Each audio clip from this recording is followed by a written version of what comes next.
So D&D showed us several things today for the D&D Direct. They showed us off some things and some more things. There's a whole laundry list of things. If you're curious, then I'm sure you can look it up. But basically, they showed off new adventures and new video game things and new board game and new this and new that.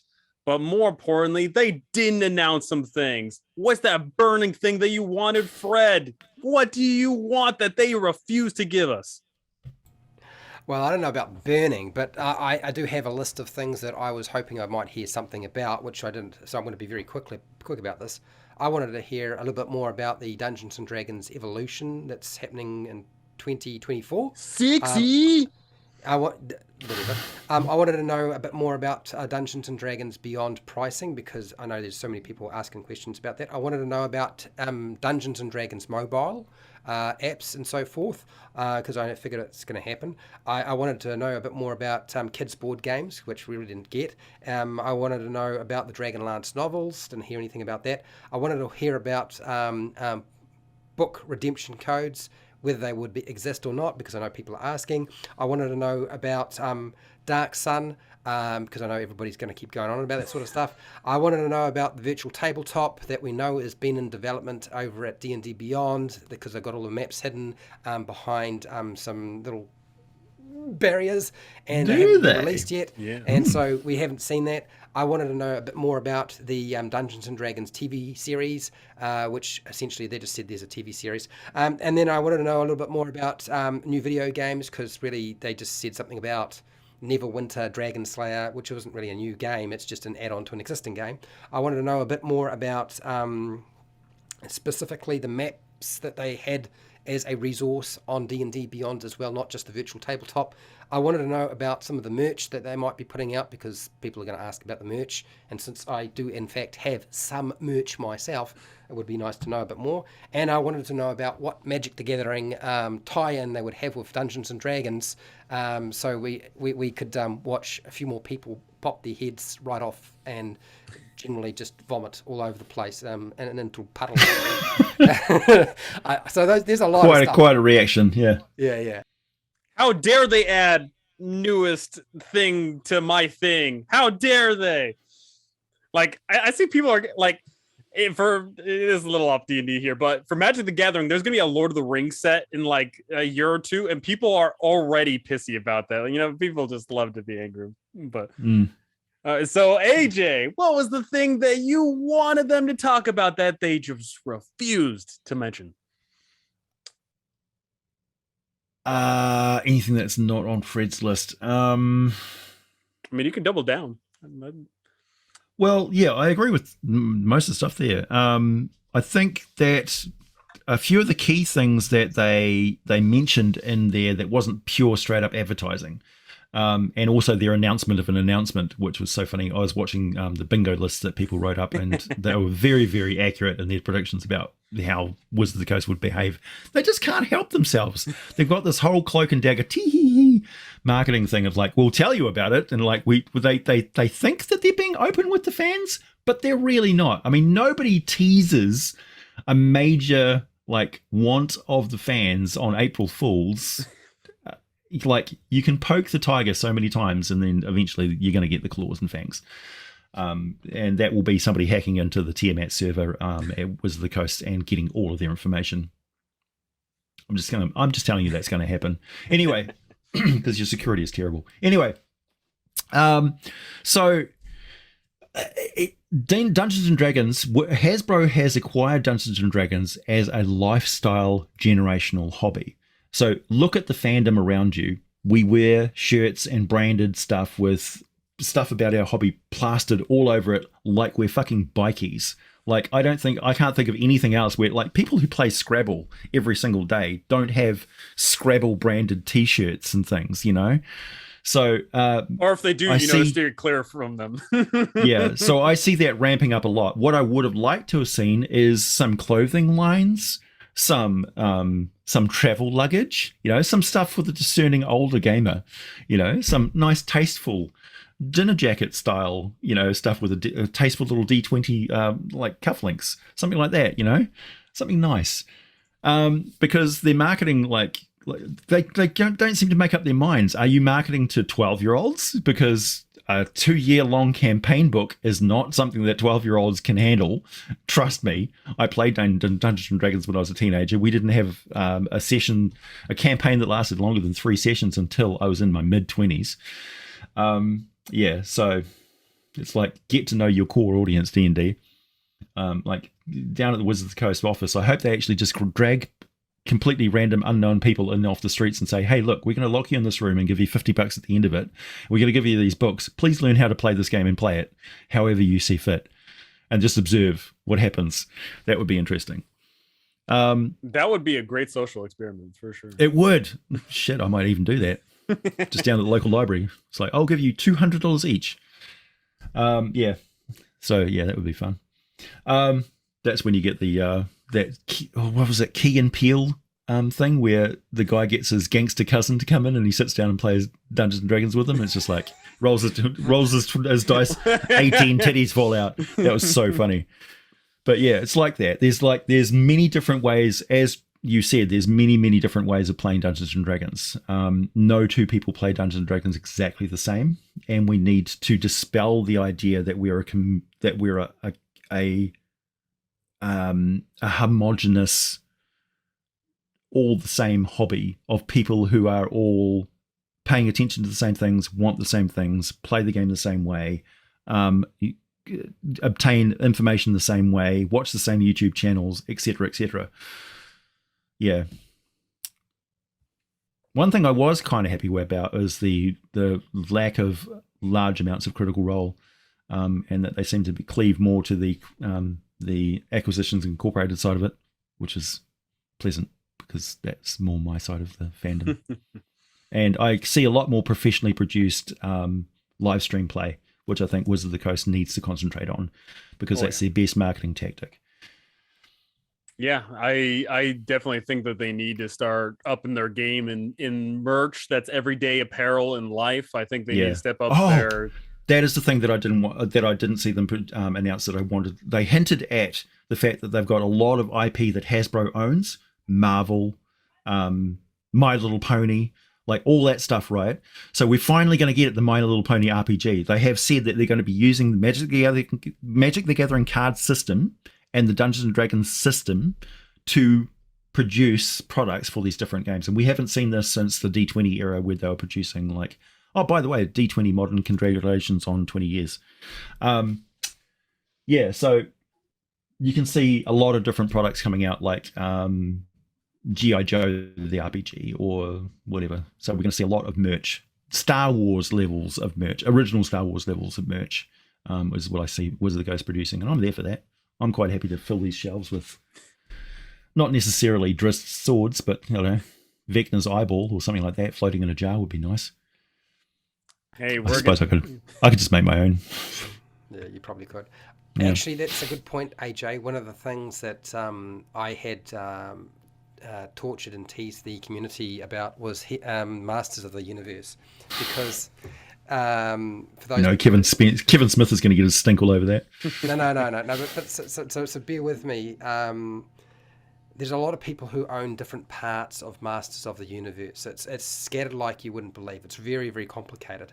But in 2023, Hasbro has already entered into a relationship with Universal, and Universal is going to wind up with all of the movie, television, and toy rights to Masters of the Universe. But Universal doesn't make toys or books, but Hasbro does, and they're in a partnership already. And so I've been like, I think that they're going to put out a Masters of the Universe Dungeons and Dragons or RPG through Hasbro, and then of course get Hasbro to make all the toys for Masters of the Universe for whatever they have in mind for that particular IP. I suppose that expecting to hear about it today was way too much, but I'm very suspicious that we will see something like that in the future. I would like to see a 5th edition Supers game actually produced by Wizard of the Coast for Marvel. That would be interesting, and see how they go with that, whether they would go with a totally new like phase rip system, or whether they would adapt 5th edition to be more Like, I can see the templates and modular nature of 5th edition being very conducive to a Supers game, because that's essentially how my favorite Supers games run, is you build a character step by step and you build them up as you add powers and skills and things like that. So 6th edition D&D I see as being more modular, even more modular, and then going back to embracing templates and feat trees, feat chains and things like that. Not extended feat chains, but short feat chains. And basically the game is built for level 1 to 10. My wild prediction for 6E is that there's going to be no racial features at all. Yeah, your race isn't going to matter, and basically at character creation you pick from like, you know, a certain feats or whatever. Well, you'll have biological heritage, and then you'll have cultural heritage, which is pretty much what I was talking about with the authors of the Radiant Citadel book. It's like, I don't care what your biological heritage is, I care what your cultural heritage is. Alrighty, so for me, the thing that they didn't announce today that I was super bummed that they didn't announce wasn't Dark Sun, even though I love Dark Sun, because I don't want 5e to do Dark Sun personally. I think Dark Sun Dark Sun is actually good where it is in old school. What am I doing, spitting out water? For those of you that don't know, that's a Dark Sun reference. But water is actually a very like a high commodity, and if you spit, that's a sign of appreciation. But in regards of what they didn't get to today, I'd say probably the biggest thing would be any sort of anything about 6th edition would probably be my go-to one, because one, you know, like they teased it like a while ago and they're not saying anything about it now. I think that they're not going to say anything about it, because if they say anything about it, then they might lose money. So that's probably what it is. But two, instead of Dragonlance, which I feel like has a strong amount of people that like it, I think there's a strong amount of people that would like Planescape even more. So I think Planescape could have been the way to go. I think, but I don't think they're going to do Planescape now, because the Radiant Citadel that just came up, and it's going to be like, oh, it's the same thing, right? Yeah, you know? they've moved. Back in the 80s, Vampire the Masquerade was very, very popular, and Wizards of the Coast adopted factions as being a major source of the plots and things like that, particularly like if you look at the Harpers, the Lord's Alliance, Zentarum, Emerald Enclave, those guys, right? So all of that sort of stuff. Planescape is that taken to the extreme, so that you've got all of these different factions, which are the groups that determine this is what the universe is about. This is what life is. This is what life is as far as we can see. So we operate according to these principles. Like, life is just chaos, so you might as well be chaotic and learn how to embrace chaos. Or the gods aren't somebody to be revered. They're just super powerful beings that we could be too. And we should learn from them and follow in their footsteps, sort of thing. So these different factions make up Planescape's political and social adventures, and then to a backdrop of fantastic locations, creatures, and modes of transport. So that's the really appealing thing about Planescape. So the fantastic locations, the creatures, and the methods of transport is what Wizards of the Coast would take from that, but the factions and political side of it, very much not what Wizards of the Coast wants to introduce into the hobby. So I don't see Planescape coming through as anything that we recognize as what it was. I mean, they basically killed off most of the factions in the first place because they had a faction war, which again split the hobby into people who are pre-faction war and post-faction war. So they're in the same bloody problem. But I see Planescape in some iteration coming out of the Radiant Citadel and the Deep Ethereal and the astral plane and transitive planes linking to other planes of existence. So handling planes as like demi-planes that were created for specific purposes, fine. You know, I can see that working. And also, planes come and go. Like the structure of the D&D multiverse changes radically quite often and between different editions. Even mid-edition, it changes quite radically. So we had the world tree model. We've had the wheel, the Great Cosmic Wheel. The Great Cosmic Wheel, I think, is the most popular.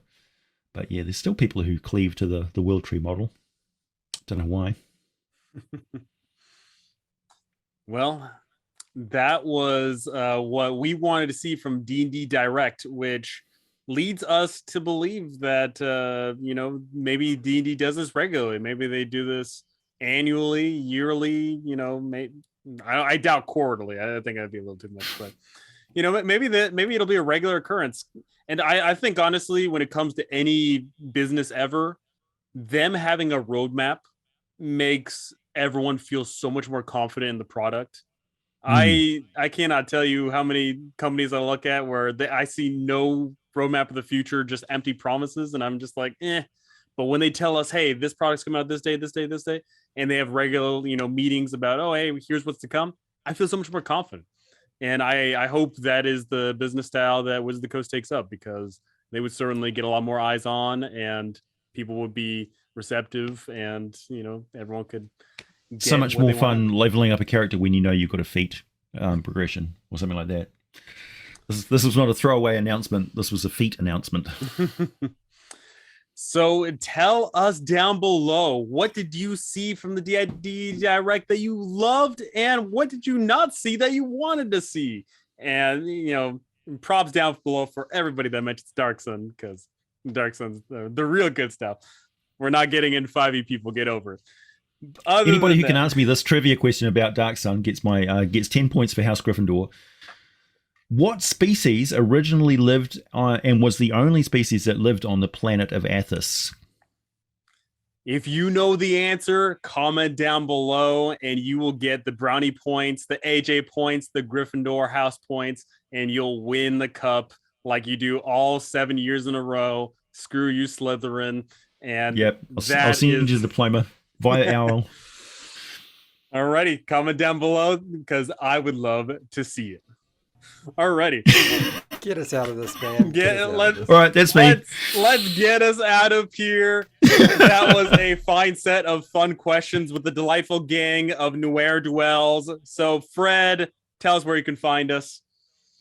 Well, I don't care where everybody else can be found. You can find me. I'm Frederick Wheeler. I run the House D&D YouTube channel. You can find me on YouTube, surprisingly, because that's where you're going to find all of us. You can also find me on Facebook and Twitter, Discord, and if you're interested in lessons, Dungeons and Dragons tutorials, I'm now on Lightwall. Wow, I guess I do Dungeons and Dragons and RPGs. Alrighty, AJ, where can we find you? Pretty much entirely on YouTube. That's my baby, and it's also my daddy. And I produce regular ecology videos on monsters and D&D lore history. And I also talk about just general role-playing games and stuff, but mostly monster ecologies and very in-depth, well-researched. So if you look up a video on mine on Medusas or something like that, you'll get pretty much all the information on Medusas that you need. Alrighty. And with that, my name's No Fun Allowed. You can find me on YouTube. I cover adventure modules, I cover different game systems, and I just cover general things about running the game. That is going to do it for us today. Thank you so much for watching. Thank you for listening. Thank you to the amazing patrons who keep the lights on around here. And I cannot wait to see you all in the next one.